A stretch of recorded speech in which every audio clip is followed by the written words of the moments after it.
Senator Jeff Merkley here. Last October, I took the Senate floor because we're in the most perilous moment for our republic since the Civil War. I spoke for over 22 hours to ring the alarm bells. It's not the authoritarianism that we need to fear. A year from now, it's here at this very moment. People think democracies die at the hands of men with guns. But in the modern era, they more often die at the hands of elected officials who use a well-understood authoritarian playbook to corrupt our government, erode democratic norms, and tighten their strongman grip. The authoritarian playbook has 10 rules. First, fire the government's anti-corruption referees. Second, pack the government with loyalists.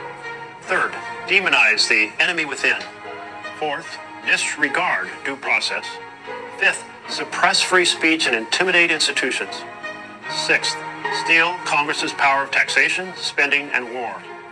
Seventh, exploit public office for personal enrichment. Eighth, weaponize the justice system. Ninth, use the military to suppress dissent. And 10th, the most dangerous of all, rig the next election. Trump is moving aggressively to utilize all 10 of these strategies to entrench his authoritarian power. What does that mean for you?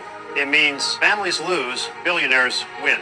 You're paying more for gas, groceries, housing, and healthcare. It means government buying for the powerful instead of buying for the people. While billionaires are getting bigger tax breaks and massive government contracts, Trump himself just pocketed $1.4 billion. So I've introduced a 10-part legislative action plan to fix it. It's called the For Our Republic Act. The legislation incorporates the ideas and expertise of senators from across the country to stop Trump's authoritarian corruption so we can deliver the foundations for families to thrive.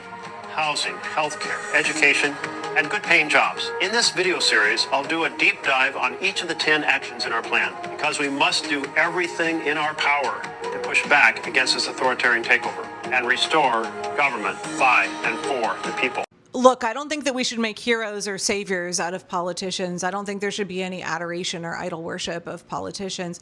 But I will say that my Senator Jeff Merkley has probably the most integrity of anybody in Congress. If you were to ask me to pick one person who actually represents the people, actually cares deeply about democracy and has really good plans, has been fighting hard for democracy and change and has really good plans on how to help protect our republic, I would immediately say Senator Jeff Merkley of Oregon. He is a man of conviction and a man of integrity. Also, for transparency's sake, here I do donate to Jeff's campaign. I have donated multiple times to his campaign. I've met with him along with some other donors, and I'm really, oh gosh, you guys, I wish more of us as constituents could have one-on-ones with our senators, could hear and see and engage with them behind the scenes, where they're not having to speak with their camera, trained on them, but they're able to speak earnestly and honestly off the cuff about what they believe, where they're not on the campaign trail, but they're just having conversations with their constituents, because Jeff has so many good plans. He has been working for so long and not discouraged, right? Not somebody who's been willing to just surrender to fascism, not somebody who's willing to capitulate and take money from big crypto and big oil. He's not been willing to take money from AIPAC. He's not been willing to sacrifice any of his beliefs in the name of securing more power in the Democratic Party. There was a conversation many months ago in one of the Indivisible meetings where somebody said, who could take the place of Chuck Schumer? Chuck Schumer needs to fucking go as the leader of the Senate Democrats, and which I will, I have a whole thing on my YouTube where I'm like, every day we should all be calling our Democratic senators every single day, because the way that we get new Senate leadership is that the current Democratic senators vote for new leadership. And in that conversation, somebody put forward, why doesn't Jeff Merkley rise? Why is Jeff Merkley not the Senate minority leader? And Ezra from Indivisible said, I think he's too progressive for most of them. He's too progressive. And I think that's true. He can't be bought. And a lot of the corporate Democrats know it. Jeff represents the people of Oregon. Okay, I will stop stumping for him and talking him up. I do want to talk up his plan, though, because he has this new plan for it's his proposal to combat Trump authoritarianism, and I really encourage you all to read it. He is putting out a series he put out a pamphlet a while ago talking about these 10 authoritarian steps that the Trump regime is undertaking to rapidly dismantle democracy, and he has a plan to counter those steps, and he's going to be covering them. If you don't follow Jeff on Instagram, I really encourage you to go do so immediately. So I think his proposal, which is 10 parts long, it is 400 pages, a little over 400 pages. It talks about how we can tackle the inhumanity of Trump's immigration enforcement, and it goes all the way to like Donald Trump wanting to do vanity projects and how we tackle that. Jeff said, authoritarianism isn't down the street or around the corner. It's here right now. He said that Congress, he's been openly criticizing. He's one of the few members of Congress openly criticizing his colleagues across the aisle. He constantly talks about how Republicans are rubber stamping Donald Trump's agenda. He talks about a deferential Supreme Court and a power-hungry president behaving like a king. Merkley and other progressives are putting together plans because when Democrats regain control of Congress, and it is increasingly looking like they will regain control of the Senate as well, 51 seats in the Senate is now achievable.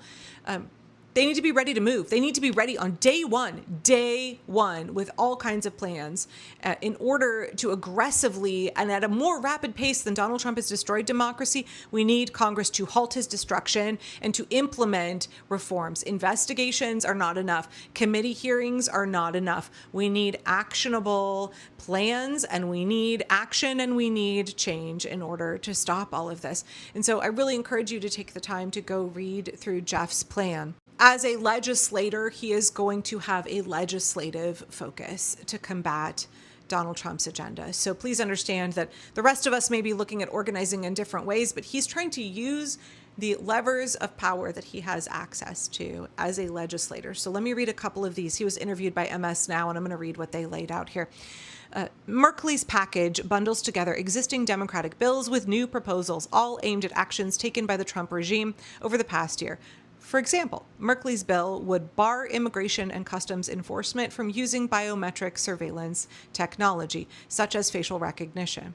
It would require federal officers to display identifying information while carrying out enforcement actions. It would restrict their use of unmarked vehicles during arrests. It would waive certain immunity protections for ICE and Customs and Border Patrol so that people could sue officers for violations of their constitutional rights. It would ban payments from Trump's proposed anti-weaponization fund, the controversial program established to compensate January 6 defendants. It would prohibit the use of federal funds or private donations for Trump's East Wing overhaul project / bunker, right? Another section of the package would prohibit the Federal Communications Commission from revoking broadcast licenses based on the viewpoints of companies that, Donald Trump opposes. I think these are really good and necessary actions. I know that in and of themselves, these legislative acts won't fix everything, and you're looking at needing enough votes to override a presidential veto, and I understand all of that. But these are actions that, like, Chuck Schumer and Hakeem Jeffries have not been willing to speak out on. I know that Chuck Schumer has announced a new anti-corruption agency that he would like to create in order to investigate malfeasance by the president. That's a good first step. I think Hakeem Jeffries and Chuck Schumer have seen the writing on the wall that folks like Jon Ossoff and Jeff Merkley, folks who have been pushing an anti-corruption agenda, like that is what will resonate with the voters. That is one component of what the voters want. After all, Donald Trump got himself elected based on drain the swamp, right? Ending corruption. He wanted to get rid of waste, fraud, and abuse. No, he was the waste, fraud, and abuse. Every accusation is a confession from a malignant narcissist. But the people actually wanted that. They wanted an end to waste, fraud, and abuse. And now they have the most abusive, corrupt, fraudulent president in history.